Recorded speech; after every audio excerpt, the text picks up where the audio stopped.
Hello, I'm Allie, an autistic therapist. I've been a licensed practicing therapist and national board certified counselor for the last 10 years, working with those with neurodivergence, specifically with the individuals, with their families of support, and with the community of clinicians here to help and try to learn more. Today, we're talking about something that's not autism specific, but is definitely included in the autistic experience. And I'm about to talk about something a little controversial and a little bit fun. So let's dive in. So, today we're talking about the specific trait of inattention. Now, if you look in our DSM, this is not included in the DSM criteria for autism, but it is included in the DSM criteria for ADHD. Now, in 2013, it was approximately around then when we started to question as clinicians whether or not the autistic experience and the ADHD experience are actually the same thing. Personally, I believe that there is a yes and no answer to this question for each person. So I believe that there is an autism spectrum. I believe that there is an ADHD spectrum. And then I believe there is a combination of both of these things. And we have seen evidence of that since 2013 throughout a number of studies talking about specific ways in which autistics and those with ADHD also share many traits. Now, when I talk about neurodivergence, I'm actually talking about ADHD, autism, OCD, and sensory processing disorder. And very recently, I was informed that it also can include post traumatic stress disorder and several other mental health conditions. For today, however, we are going to focus most of our research on the autistic ADHD experience or the ADHD experience because inattention is a trait that all of them share. So, what does that mean? What we have found in research, and multiple studies have found this, including Ames and Fletcher in 2010, Ames, Fletcher, and Watson, excuse me, in 2010, and Keehan in 2013, is that both autistics and ADHDers share qualities of inattention throughout the lifespan. So this is not something that just shows up when we're little, it shows up throughout the lifespan. We also know that the little ones are ages 24 to 36 monthers, display difficulties disengaging attention compared with their siblings who are not autistic, which is a really fascinating study from Cantu in 2020. The reason this is interesting is that, first of all, it's not our individual experience all the time that helps receive a diagnosis of any ADHD or autism. Most of the time, we want additional information from the families of observed behaviors for many reasons. One of them is because that's how things have always been done. So it is best to get an experience from someone on the outside to observe and see what the behavior is that shows up like autism or ADHD. The second side of this is that when we have a sibling, is often when a parent first notices, wait, this is weird behavior, or wait, this isn't weird behavior. In my family, we're all neurodiverse to some degree or another. Most of us are autistic. Almost all of us have ADHD to some degree. And there's a lot of co-occurring stuff that also happens, which we'll talk a little bit more here in a little bit. But it's been difficult in my family to recognize what is unhealthy inattentive and what is healthy inattentive because they don't look right, right? They don't, until we saw another child who didn't experience that, we're like, wow, this is so different from our kids.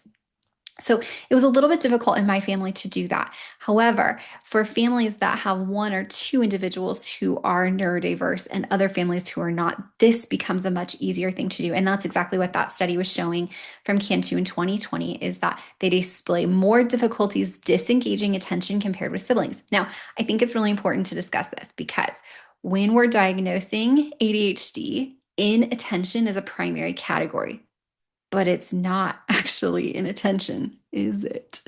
It's almost never actually inattentive. It's actually that we're hyper attentive. We're hyper focused on something else. And because we're so hyper focused on that one thing, other things become less interesting and don't give us enough dopamine. And so we don't pay attention to them. They're not fun. They're not new. They're not exciting. We don't care. Right? Or we're so focused on this one thing that nothing else is observed in our periphery.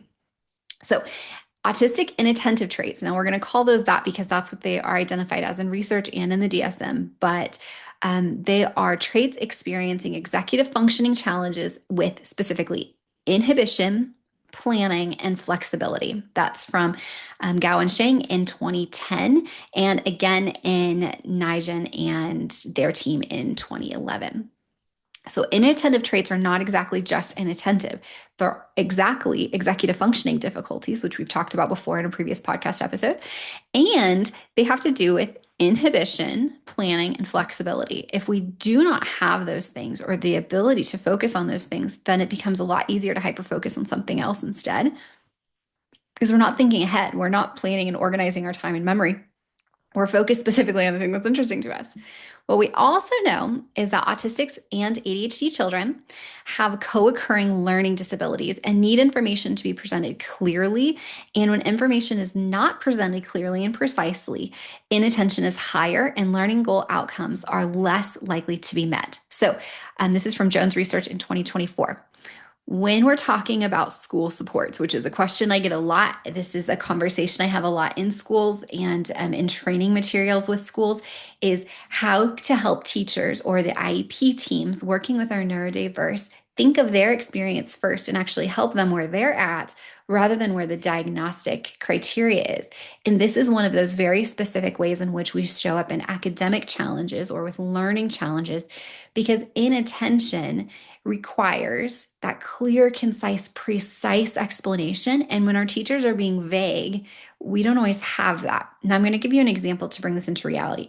So, my son, who's 11, his name is Jude. He is currently in the sixth grade. I had to think about that for a second. He's currently in the sixth grade. And we just had an IEP meeting for him. I do not do them at the normal times. Normal IEP meetings are done halfway through the year. And I think that's bunkus. I want an IEP meeting before school starts so we can check in with the new IEP team. And then I want them done halfway through the year again so that we can review where they're at, if progress is being made, or if we need to make changes for that. I highly encourage that for families. I know that most don't do it until spring, but I do not want an IEP meeting in the spring. And I get kind of cranky about it because in the middle of spring, when they're totally exhausted and they've gone through 3/4 of the year already, is not the time to have an IEP meeting. That's the time to identify where they've been all year and where they want to go in the future. But we want to have that conversation with the people who are actually going to be in that grade level at the beginning of the school year or during the summer. So when we're talking about IEP specific things that can help, teaching teachers how to speak clearly, concisely, and precisely, because the autistic child needs to know what they're going to do. So for my son, Jude, he was actually failing a class in science, which he's usually really good at. He got all honors this year. We were really proud of him at the half of the semester, or the full semester, excuse me.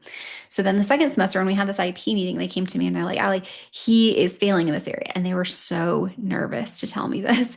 And I kind of looked at them and I said, why are you nervous right now? And they're like, well, usually parents kind of get upset when they hear a child is failing. And I said, well, why is he failing this class? And they said, well, he didn't follow the directions. We gave a very clear, organized system, a rubric for what he needed to do on this presentation, and he failed it. And they said, oh, but most people fail it. It's the first one they've ever done. They don't know how to do it. They don't know what questions to ask, those kinds of things. So most kids fail this. And they kind of paused and they really expected me to get upset. And I said, well, I'm glad he failed it. And they all look at me like, what? And he said, no, I'm glad he failed it because he needs to learn that he can't just make up his own criteria and rubric for completing an assignment. He needs to follow the one that's being done in classroom. And all of them gave this huge sigh of relief and said, yes, exactly. That's exactly why we do this in sixth grade, so that by the time he gets into seventh grade, he's prepared and knows what to do so that he can be more successful. I'm not afraid of your kids failing. You should not be either. And this is really important when we're talking about that ADHD, autistic ADHD experience, because we have to let our kids fail with all the supports that we have around them to help them through those difficulties, especially when learning disabilities are also present, so that they can be successful in the future. A part of success is failure. A part of success is letting them not do well, letting them not do great at school, not following the directions on the assignment, and then having to deal with the consequences of that so that they can learn. They are human too, and they are allowed to fail, and we have to give them the right to fail. So let's continue on with that inattention, because the inattention is why you did not perform well on that assessment, because there were 19 rubric items, which by the way is way too many, but there were 19 items on that rubric for which he needed to complete. And he completed about 4.5 of them. If I'm giving a little grace, about 4.5 of them. And he was really proud of that project. He had this whole idea in his head of what it was supposed to be, but it did not follow the criteria. And so I brought it to him later and I said, Jude, remember how you need other people to be clear and specific with you, otherwise you get confused? You also need to follow that for other people. When they're clear and specific with you, you have to also follow those directions and not create them on your own. So it's twofold, that lesson. And that's important too with inattention. It's important to recognize that people on the outside have a perspective of what others look like when they're being inattentive or hyper focused on something else and their own ideas and their own desires versus what we actually experience when we're being inattentive, because it can feel like both. Sometimes it feels like inattentive, sometimes it feels like hyper focused, and both are not wrong. They just are things that we have to learn how to adapt to, how to fail with successfully so that we can learn through them and feel more functional in the future, should we choose to be more functional in the future. Okay. So, in a small study of 62 autistic adolescents, connections were made between genetic and environmental risk factors influenced by inattentive risk genes. This is really important. We have inattentive risk genes. Did you know that? I did not before I read the study, actually, which is really fascinating to me. So, the greater cognitive impairment tended to result in higher inattentive severity with or without an ADHD diagnosis. Intellectual disability is also strongly associated with inattention risk. And this study contributes to the growing body of research that is saying right now that there is a comorbidity rather than an exception. Inattention is an autistic trait just as much as it is an ADHD trait, because at the core of them, they are neurodevelopmental disorders. They're neurodevelopmental differences, not necessarily disorders, but they're differences within our brain. We have risk genes for these items, and they're across the board for both autistics and ADHDers, and potentially for some other neurodivergence as well. But these are specific to what I've been studying, these ADHD and autistic traits. So that is research that was put out by Van Sensel in 2013, and then it was replicated and added to from Arnett and their team in 2018. So we've known about this for quite a little while. We've known that the autistic experience also includes inattention. Now, let's talk about the reframe of that. Because so many in my family have it, what I have observed, and so many clients, so many people that I work with on a daily basis also experience this inattention, difficulty focusing, especially when we're doing telehealth therapy. And it's a little bit human, so there's nothing inherently abnormal about it, but it is unique to these neurodivergent experiences, this degree of inattention. And it is not a great descriptor if we're calling it inattention. What I think is more accurately taking place is that we are paying great attention to one or two things at a time and not great attention to other things that are going on around us. A part of that is the things around us may lack interesting stimulation. The things around us may be boring. We may be way more specifically interested in our special interests or that Percy Jackson episode or whatever it is, those really fun, amazing things that we're looking at. But it may not be what we need to be focusing on. And that is why the inattentive title got added to it. But what is more accurate comes from research from Jones in 2024 and followed up as well by Chen in 2022 and Polly in 2020. Is that this is actually called information seeking. We are not actually inattentive in any way. None of the research shows that. What we are is information seeking. So what that might mean in a classroom is you have a child who suddenly is like zoning out and they're looking out the window and you feel like they're being inattentive. And what's actually happening is they're like learning, what's this thing that I just heard? What's that connected to in my brain? And what new information can I learn about that? Because I really am interested in learning about that thing right now because it sounds really cool, right? So it is a desire to have more and more information fed into us and use that information, but we cannot take in all the information. So it becomes inattentive as we focus on the things that are more interesting to us, which is human. We can't know everything, actually. As much as we would like to, we cannot learn and know everything. So we focus in on what is interesting to us and we focus in on how to seek more information about that thing. So when we reframe it, it becomes less about a deficit or something wrong with you, inattentive, and something that is more informational, right? We're information seeking. We are not just zoning out into the world of, Nod or whatever, the land of Nod. We are focusing in on something that's helpful to us and beneficial for us in the future and in the present. And our brains need that. We cannot snowplow away from that, if the brain catches on that interesting thing and wants to know more information about it, we have to follow that line. Or what's going to happen is we really do become inattentive and we aren't focusing on anything else because that one thing is what we want to be focusing on. And the teacher's sitting here saying, no, continue on with the lesson, continue on what we're talking about here. And your student is, already off and thinking about what they already know about this subject topic as they information seek. Or, when they had electronics in front of them, they're Google searching something else that's connected to that. It also becomes when they're overwhelmed.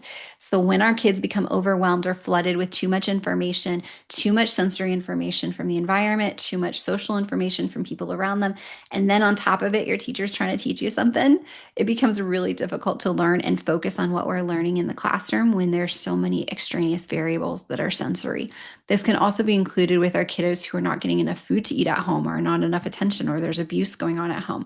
When their focus is elsewhere, it's very difficult to get them to focus in on what they're supposed to be learning right now in that classroom, because what they're supposed to be learning about doesn't really matter in the grand scale of surviving the next 24 hours, right? So sometimes we have to give a little bit of grace here. And when you find those kids, especially those gifted kids who are really interested in like obsessing almost about a subject topic that you're bringing up, lean into it. Give them an assignment. You teach this tomorrow. You go home and research tonight what that means, and you come and tell me about it tomorrow. I want to hear what you learn, right? Let's be open and curious with these kids to help them develop that information seeking strategy so that they can become more effective with those in the future. We need information seekers. These are very important parts of our society. They're very important parts of our technology and our future moving forward as a world. So people with these unique traits are very valuable to our society. Let's not push them down and saying you're being inattentive. Let's encourage them. Hey, if you are super interested about this topic, would you mind writing it down for me? Let's put it aside so that when you get home tonight, you can spend as much time and energy in that information seeking zone as you want, but then we can focus here now in the classroom so that, or even better than going home, hey, would you write that down for right now so that we can research more about that later together? As soon as I'm done teaching this, we can learn more about it together, right? Let's use that as a learning opportunity rather than a deficit identification, because these are not shameful things. Being inattentive is not a shameful thing. It's a human experience. But information seeking, that is also really beneficial for us. It's really beneficial for the kid. It gives a lot of dopamine and energy and excitement into learning. And that's exactly what education is supposed to be doing. So, for some neurodivergent children, those specifically with autistic and ADHD traits or the combination, as well as several other neurodivergent experiences, there also may be some avoidance of specific topics causing uncertainty. And we observe then information gaps. And this is usually where it happens, where a child becomes a little bit uncertain. They want to learn that information or uncertain if that's accurate. This happens with my oldest, my 13-year-old in volleyball the other day. This happened where her coach, her one-on-ones coach was teaching her to do a skill one way, and then she would go to her club lesson and they would teach her, that coach would teach her something different. And she's getting more and more frustrated. And I was like, all right, Maddie, come here for a second. Tell me what's happening. And she's like, this is not what my coach told me to do. And I said, go talk to them about that. I can tell you're hesitant. You're not wanting to do this. You're not in it. Go tell your coaches right now why you're struggling with this. And so she did. She went over there. She said, okay, so here's how my coach taught me to do it. Here's how you're teaching me to do it. What's the right way? And what we found out, of course, there is no right way. There are better ways to do it per set. And so she learns from that information too. When we find a child that's getting stuck in certain information, or we're observing that they're struggling to like move forward with that information, let's pause. Let's ask them, hey, where you're at? What's going on in your head right now? Let me help you get through that gap or that avoidance of this subject topic or this new information, and help you learn this by understanding where your thoughts are at right now so we can find ways to work through that. So it doesn't cause those information gaps and ultimately those test score reductions. We also see that some neurodivergent, but not all, children will also lean away from uncertain information. When babies are really little, we definitely see this within our autistic population, is that autistic babies tend to be a little bit more anxious, a little bit less exploratory in their environment, or they may need more supports in being able to explore their environment. And so when we see a child leaning away from certain uncertain information or new information, or in my littlest one's experience, bugs, she really, really hates bugs. She doesn't want anything to do with them. Whenever she encounters a bug, everything else in her head just like disappears and she just goes straight into panic mode. And so when we know that there's uncertain information or something that's happening in the environment like that, let's work on it. Let's explore ways to dive in, understanding why you're avoiding it, what's going on that's causing this. And sometimes it's not a specific thing like with Rylan, a bug, but sometimes it is because of uncertainty or because the information is unreliable or it's reduced to the anxiety of feeling uncertain about that. So it's like, are my parents going to be okay with me learning this? Is this something that I need to know in the future? I used to get stuck as a teenager on specific math problems. I have a learning disability specific to math. And when I would sit down with a math problem, the only thing that would happen in my head when I would see that, first of all, I was like, I don't know. But the second part was like, am I ever going to need to know this? The fields of study that I am interested in do not care about this math problem, and I will never have to do or memorize a math problem like this in my life. And it became a tremendous barrier because I would not learn it. Not that I couldn't learn it, because it was also very hard for me to learn, but I also would not learn it because it didn't make sense to me. It didn't need to make sense to me. It had no context for me to learn it. And at some point, I did have some teachers finally say, just skip it. If you fail the test, do better on the next one. Not a big deal, right? Because it's really not a big deal. If our kids don't understand specific things because of those learning disabilities, which by the way, I was not diagnosed with a learning disability. So that is also part of the challenges. Had I been diagnosed with those learning disabilities, maybe life would have been a little easier for me growing up, but I was not. And so I had to learn strategies to overcome or just not care that I failed that test, because I definitely failed those tests. All of this research that we've just talked about, these specific nuances of avoidance, of uncertainty, there are many, many replicated studies on these.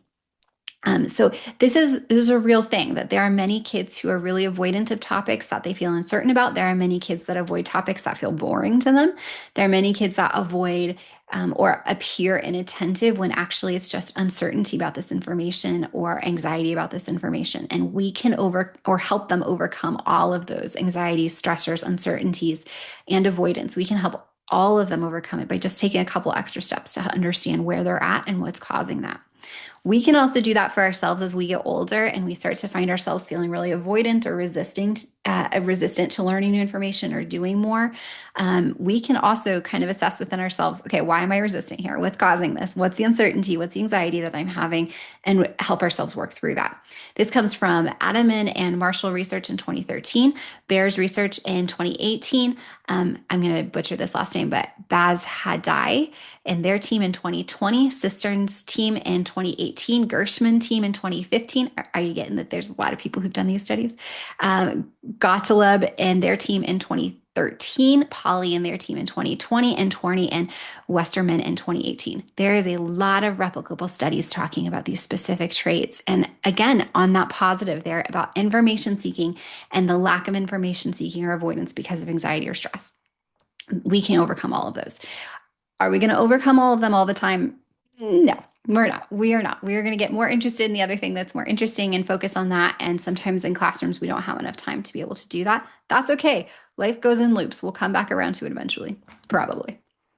All right, let's also talk about the sensory experience, because inattentive, especially with autistic and ADHDers or my ADHDers, we have sensory experience into the world that is more significant and more nuanced than anyone else. We have less connections to things that help us feel get through some of those challenges, and we have much more sensory receptivity to experiencing the world around us. This can play a major part in inattention or in information seeking, both. Information obtained from clear and meaningful sources resulted in increased learning. So if we trust the teacher, we have a good relationship with the teacher is being clear, organized, and meaningful with the information being shared, we're much more likely to learn it, to maintain that learning, and to not have these regressive moments with it. We're also, while we're information gathering from noises, we do not have effective learning. So if the environment is loud, if the environment is causing sensory distress, if there is a lawnmower outside and they cannot focus on anything else but that lawnmower, or in my 13-year-old's experience, geese, when the geese were on the lake, she had a real hard time focusing in the classroom because they were really cool and classroom was really boring. All of those can be a part of the inattention that happens or hindrance of that information seeking. And so let's reduce the sensory experience in the classroom. I see many more classrooms now providing kids opportunities for all kinds of sensory experiences, which is absolutely beautiful. We want more and more of that. We want kids to be able to wear their noise canceling headphones when they have an assignment to do, and the classrooms being loud and overwhelming.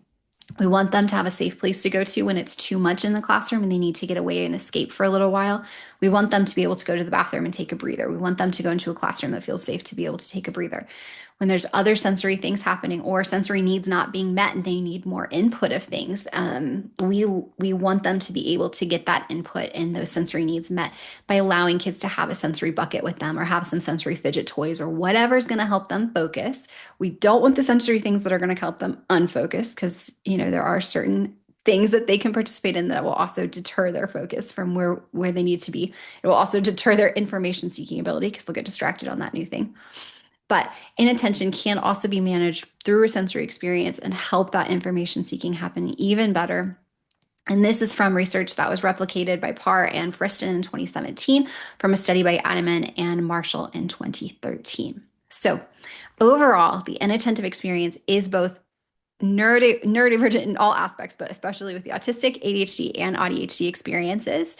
Inattention is mostly not inattention, it's mostly information seeking. And there are certainly specific ways in which we can help teachers, help our parents, help our families and loved ones to teach and support the autistic or ADHD experience, these neurodivergent experiences, when it comes down to getting too focused on those information seeking experiences. Thanks for joining me today.